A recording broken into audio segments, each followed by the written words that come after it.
Hi everyone, apologies for that. We had a few technical issues at our end. But yeah, we're really glad to be here. And I'm joined by Orlagh McCarthy from Burns, who is a dog behaviourist specialist. And I've spoken to her a few times actually. And yeah, Orlagh offers us a wealth of information on how to behavioralize your dog, socialize them.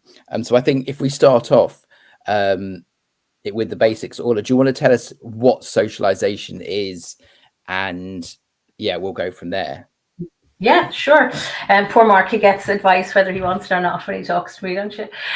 So socialization, socialization, it's really, really interesting because as humans, when we hear socialization, we think, oh, social life, interaction, all that kind of thing. But actually, when it comes to our pups, socialization is a really, really different thing. It's actually a stage of development, and probably habituation might be a better word. So the period of socialization is actually introducing our puppies in a safe way to anything that they might come across later on in their life. So various people with different hair types, skin types, beards, mustaches, buggies, cars, trucks, children, like everything that your puppy may come across in their lifetime. Socialization is actually a process rather than a thing. It's a process of introducing your puppy in a really safe way to things that they'll experience later on. Perfect. Should we talk a little bit about how you would recommend people deal with bad behavior, for Yeah. example, in their dogs? Yeah, one of the biggest things we find is that people confuse also exposure. Like we think socialization, oh, my dog is social, my dog wants to be with other dogs, my dog wants to say hello to everybody. So really, what we want to be socialized. I mean, I say this all the time. I'm a relatively socialized human being, and I can walk down Grafton Street in Dublin without feeling the need to run up to every other human and go, "Hi, I'm a human. Hi, I'm a person. Oh my God, you're a person. I'm a person." That's great. Yet when people's dogs do that, they say, "Oh, he's just really, really well socialized," and you go, "Actually, being socialized means knowing how to behave appropriately in your Yeah. environment." Okay, so when I walk down the street, I'm walking down and I pass other people all the time, and I may ignore 95% of them. I may make eye contact randomly with somebody and just give a nod and a smile and walk on, or I may have a conversation with somebody in the queue for a cup of coffee. So that's being socialized. It's knowing how to adapt my behavior um, within a certain situation. And with our puppies, people think that exposure is the same as socialization. And it's not really. We're simply exposing your puppy to something isn't sufficient. What we want to do is we want to expose them at a level that the puppy feels safe and feels secure, and make them feel wonderful about it. So we don't want them to just see it and be okay about it. We want them to actually feel really good about it. So that might be carrying your puppy. The first time they experience traffic, you be carrying your puppy so your puppy feels safe and secure and warm, maybe in under your hoodie, so you can comfort your pup if they feel a little bit worried. The other thing that's really important to realize, I know we've already had a wonderful class on how to source your puppy if you're going to buy a puppy. Yeah. We can never underestimate how important who and where you get your puppy from is, because socialization starts right back. And it ends somewhere between 12 and 16 weeks, this critical socialization period. So when you get your puppy at 8 weeks, your breeder should have, or your rescue, if it's a litter of puppies born into rescue, the same thing applies, that your puppy should have been actively socialized by their breeder or by the rescue. And that means exposing them to different surfaces, exposing them to different sounds, exposing them to different people. And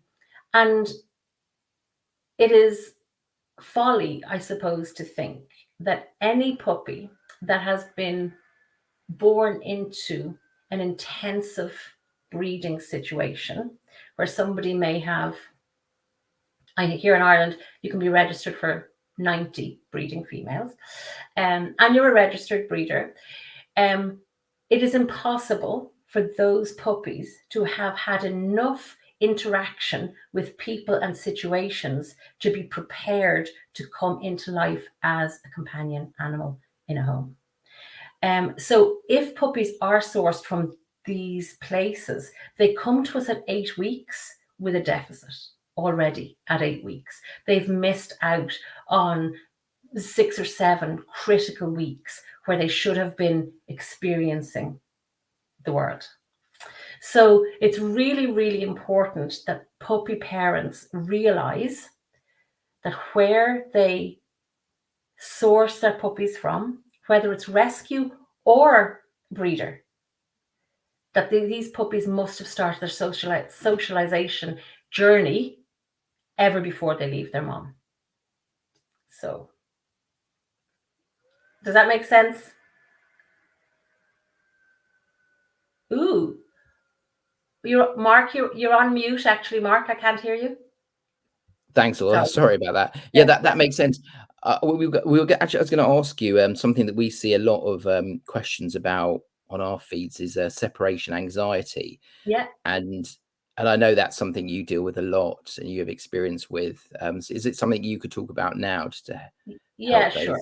So I think the other thing, what it comes back to is what we would love to see, and for those of us who are working with families, is we would love to see owners taking on a little bit more, I'm going to say, responsibility, and not just for feeding and walking. We can get a bit obsessed with the walking and the exercising, but it's really important when we choose to bring these sentient beings into our lives to understand that they have a range of innate behaviors that they're born with.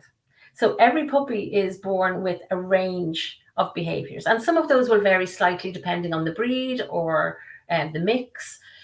But it is really important that we understand that any of these behaviors, before we dive into any kind of like problem behaviors, that these are completely natural. These behaviors are completely natural for these dogs, and they serve a purpose. So the dogs aren't just doing these things to be awkward or difficult or punish us or to be spiteful because we left them.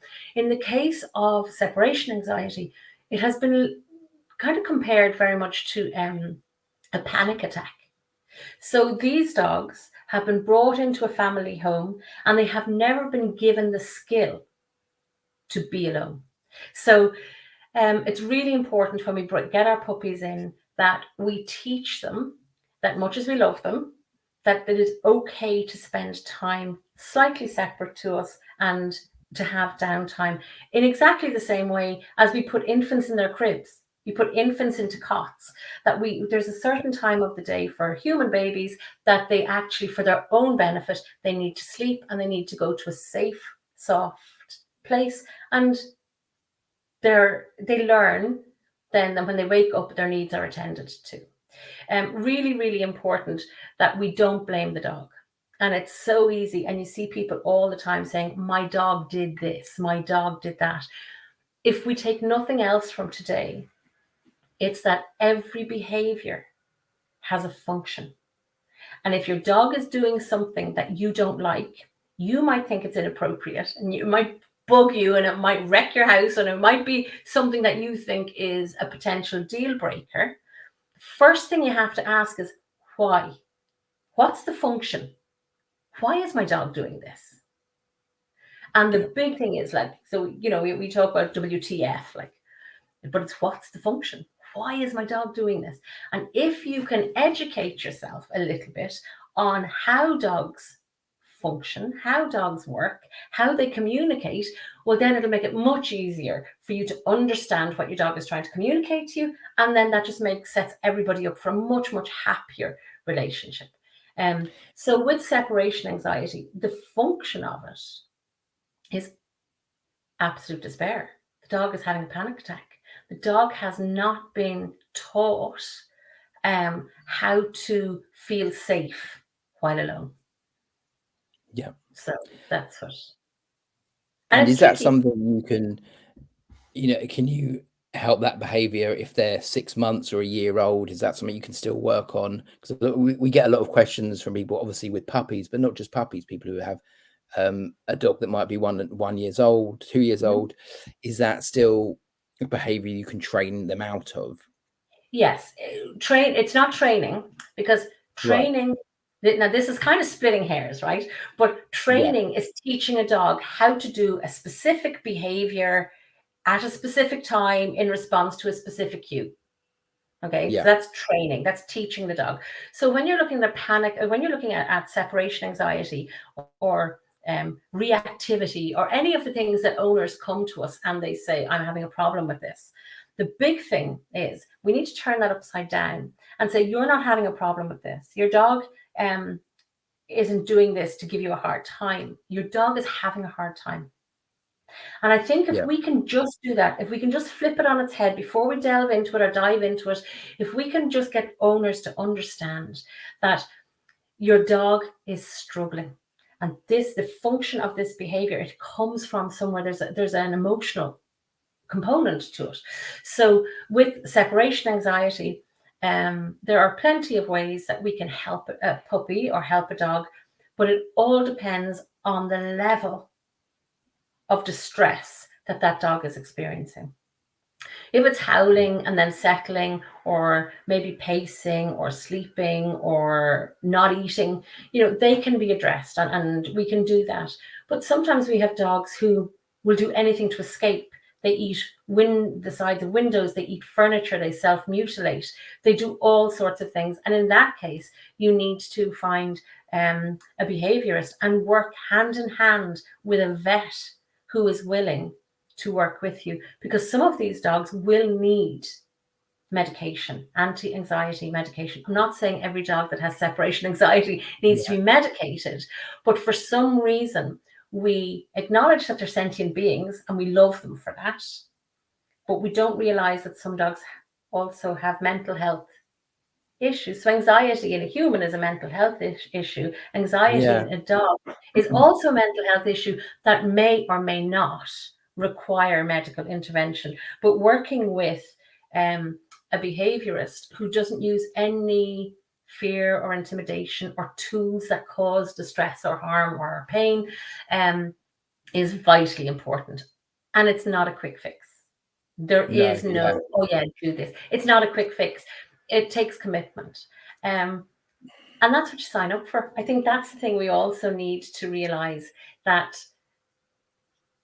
when we decide, it's a conscious decision to become a dog owner. Nobody can accidentally become a dog owner. It's a conscious decision. And I think if we can realize that it's a 15-year, my old girl is coming up to 16 now, and it's still not long enough. But like, it's a commitment. It's a commitment. And we're now at the stage with this dog that she has dementia, the equivalent of dementia. Yeah. She gets confused. She toilets on the floor sometimes. She forgets to eat. She will eat and walk away from her bowl, and we have to guide her back. So now we're hand feeding her. She still has an appetite, but she forgets and she gets distracted. And that's part of the deal. That's Yeah. part of the deal when you take them on. And I think if people really thought about it,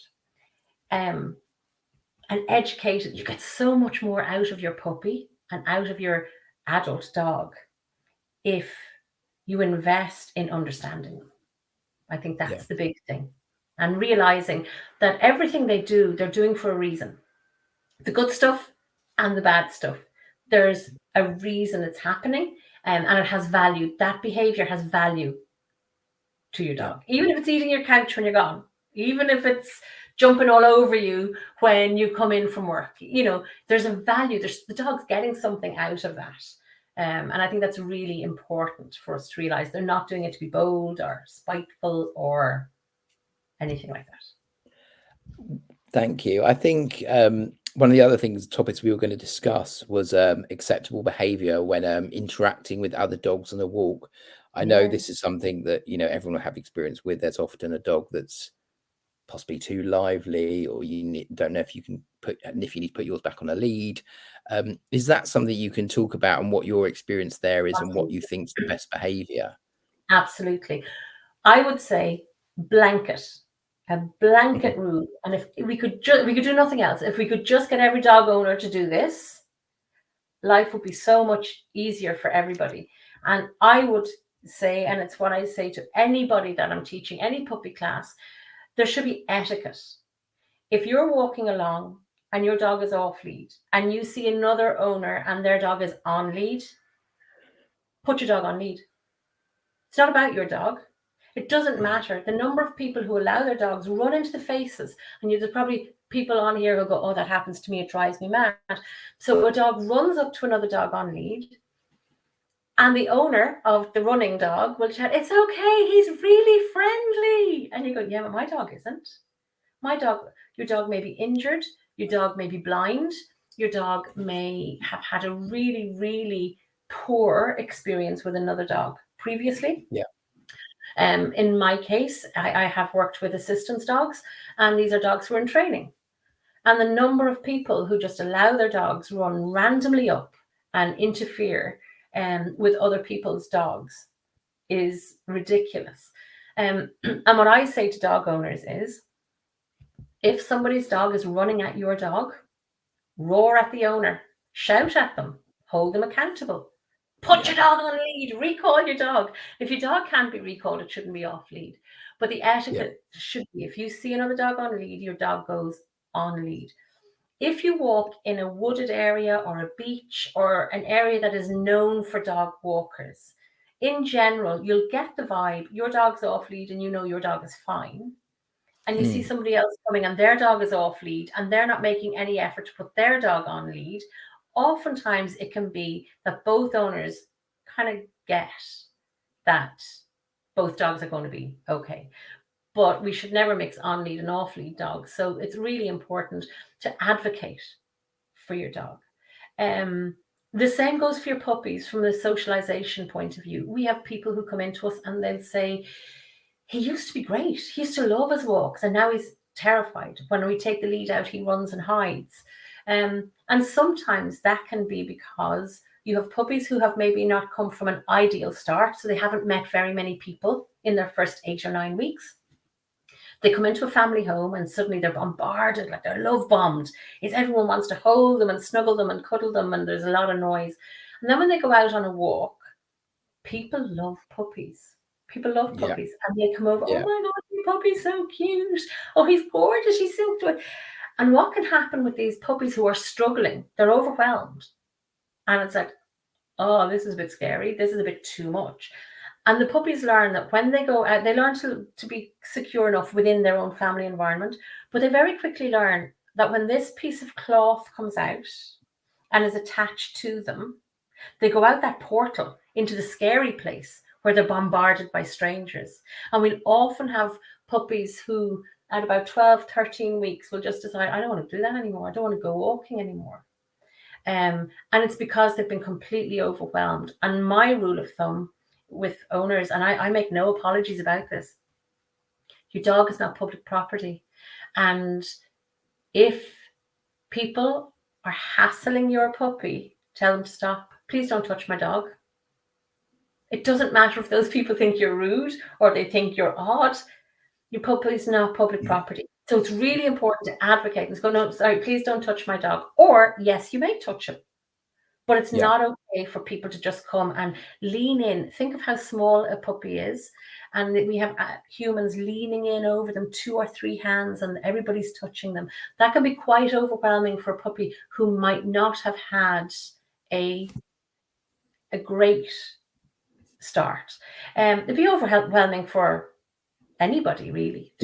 Exactly. But to advocate for your dog, it is okay to tell people not to touch your dog. If you were bringing a toddler for a walk and somebody came over and said, oh my gosh, that child is so beautiful, I was doing this, you'd say, sorry, like, get your hands off. Absolutely. It shouldn't be any different for a dog, really, for a puppy. You know what? These are infants that we've brought into our lives. We're talking specifically about puppies, but the same for dogs that you've rescued. The greatest gift we can give our dogs is to let them feel that they can work or move around the world safely and that they don't have to look out for people coming. at them. And you'll find a bit of, we hear about people who say their dogs are reactive. And I'm going to do air quotes, another problem behavior. It's not a problem to the dog at all. If a dog is concerned about strangers, barking at them is simply a way, it's called a distance increasing behavior. They're just, giving a warning, stay back, stay away, stay away. And that's all it is. That behavior is completely functional for that dog. It's embarrassing for you because you've the dog that lunges and barks at other people or other dogs. That's the dog literally is my life. well, Yeah, the I dog might is talk to you about that afterwards. the dog is simply asking for space. All the dog is Yeah. doing is asking for space. So two things happen. We have owners who say, oh, I want to socialize my dog, use air quotes again. So they ask strangers to come and rub their dog. And actually the dog is saying, oh my goodness, this is not working. My barking doesn't work at 50 feet. Tomorrow I need to start barking when they're 75 feet away. So they really get the message. So you'll hear people saying that their behavior is getting worse. And I laugh and I say, no, your dog's getting better. Your dog's getting better at shouting at people or other dogs to ask them to stay away. The other thing that will happen there is people get embarrassed and they start correcting their dog. So you're walking along with a dog, you're toddling along, you love your dog, you snuggle your dog sleeps in your bed, you're your best mate. You're walking along and your dog starts barking at some other dog or another person or whatever. And people feel social pressure, so we give out to the dog. Stop that spot, shh, quiet. And we pull that lead and we give out and we may smack them depending, but we pull the lead or we yank or we shout at them. And then what message is the dog getting? Oh my gosh. I thought dogs were scary and now I know they're scary because whenever a dog appears in the distance, my owner turns into a lunatic and starts shouting at me. So then the appearance of dogs starts predicting that their owner turns into a really unpredictable, scary person. So we hear people saying, my dog's getting worse, but we go, well, your dog's just getting much better at that behavior and at doing it. Why is it they're barking at other people or other dogs? Is it? It depends. It depends. It can start off with puppies who have been given free access to other dogs. Oh, he loves everybody. He's so friendly. And so that pup learns that they're supposed to. It's okay to jump on every dog that they see. Yeah. And then they're not cute and they're not tiny and they're a Labrador or a Dalmatian or they're whatever. They're not cute and cuddly anymore. And suddenly it's like, oh, I can't do that anymore. People are starting to give me dirty looks because my dog. So then we stop them. And then that dog gets really frustrated because we have taught this dog, when you go out into the outside world, you can jump on any dog you like and you can play as wildly as with any dog as you want to. And then we stop that. So sometimes the barking starts with frustration. And then we give out to them and then we start shouting at them. And then it can slip over to something else. It's like, oh, actually, other dogs make my owner turn into a lunatic. Some dogs, it's fear. They genuinely don't want another dog to come close to them. So barking is simply a way of communication. It's just distance increasing. It's just, you stay over there, don't come any closer. That's all it is. And if that happens, what should we be doing if they're barking on a walk? As a puppy, give your dog what they're asking for, space. But see, we don't, because we think we're going on our walk. Yeah. We're going to go down past Tesco, round the corner, past Sainsbury, up the hill, past the pub, past the school, and because this is the route we have in our head. And in our head, this is our dog walk. Our dog doesn't care about routes. So we have a dog and another dog walking towards them, and those dogs are looking at each other and they're having a conversation that we're not even aware of, because dogs are so beautifully subtle about how they communicate with each other. Ear flicks, head turns, shoulder turns, weight shifts. They're so subtle. So these dogs are having a conversation and your dog may stop and look at the other dog. And that's when you know your dog has got to the point of like, oh, anything after here I'm feeling a bit uncomfortable with. So our dog starts barking And the barking is saying, get away, stay back, stay back, stay back. And this owner keeps walking this way, and this owner keeps walking this way. So actually, we're pushing our dogs into a situation that they're begging to be taken out of. So if your dog is barking and asking for space and telling you really clearly, I'm upset about that cat, I'm upset about that person, I'm upset about that wheelie bin, whatever it is, listen to your dog. Turn and go the other way. Your dog doesn't care if it walks in zigzags. They don't care if they get to cross the road this way and that way. Their walks aren't about miles on the clock. Their walks should be about experiences, smells, who's been there. Like, let them smell every lamppost. If you want to get your 10K in, if you're training for a sponsored walk, do it without your dog. Their walk should be about them, and letting puppies explore, and adult dogs. They get to know who passed by, was it a male, was it female, how old it was, is it neutered, is it intact, is it sick, is it in season? Like, all this information is just in urine and in feces. And that's why our dogs are obsessed with smelling, because we call it P-mail. And then they hit reply. You'll see a lot of dogs, they sniff where a dog has peed, and then they pee on top of that again. So they're leaving, they've read the mail and they're leaving their reply. So it's really important that we don't get sucked into, my dog should be able to sit, my dog should do, I need to do 5K a day. We have all these rules about what we think our dogs need. But what we need to do is step back and say, what does our dog want? What does our dog want? Obviously, they need food and they need a certain level of exercise. But for some dogs, a daily walk is detrimental to them because they get so anxious and so stressed and so wound up. So I would say to people, look at enrichment. Look at enrichment. There are so many great groups out there that speak about enrichment for your dogs that you can do in the house, that you can do in the garden, that you can do on walks. And they don't all focus around food. People have this bugbear about giving treats to dogs to train them and to work with them. And my attitude is, if we stop calling them treats, we start calling it food, and we start using our dog's daily allowance, the dog has to eat. So we can use food as a motivator, and we can use food in various ways with our dogs. It's not a bad thing. If you're giving your dogs rubbish and you're giving your dogs like all sorts of fatty stuff all the time, obviously on top of their daily meal, that's going to be an issue. But no, I mean, the wonderful thing about food is that it is what we call a primary reinforcer, in that dogs don't have to learn that food is a good thing. It's like water, it's like food. It is innate, it is a requirement. So we don't have to teach the dog to like food in order to get to earn it, make it valuable. They are born wanting and needing food.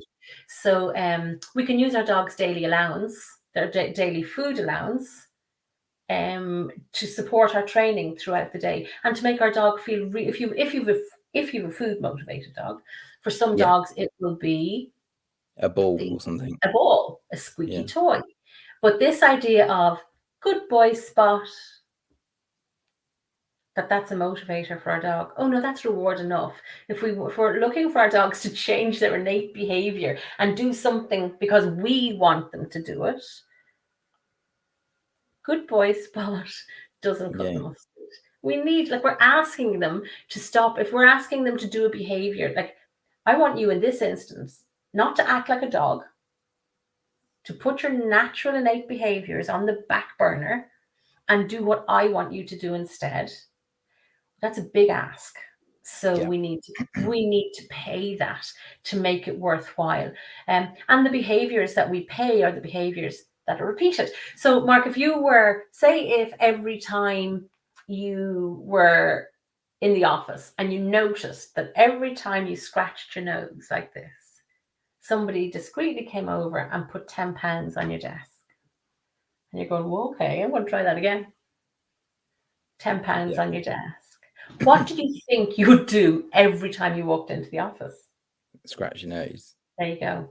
Yeah. So we need to find what our dog's motivator is. Is it food? Is it a squeaky toy? And then whenever we see a behavior that we like, instead of getting hung up on what we don't want our dogs to do, let's pay our dogs. Let's reward, reinforce that behavior when we see it. So if they greet somebody really nicely and by staying on all fours, let's reinforce that. Let's pay the behavior we want rather than focusing on what we don't want. How do I get my dog to stop pulling? We can't. But we can teach our dog to walk beside us. How do I get my dog to stop jumping? We can't. It's a natural behavior. But we can easily teach our dog to greet people by keeping their feet on the floor.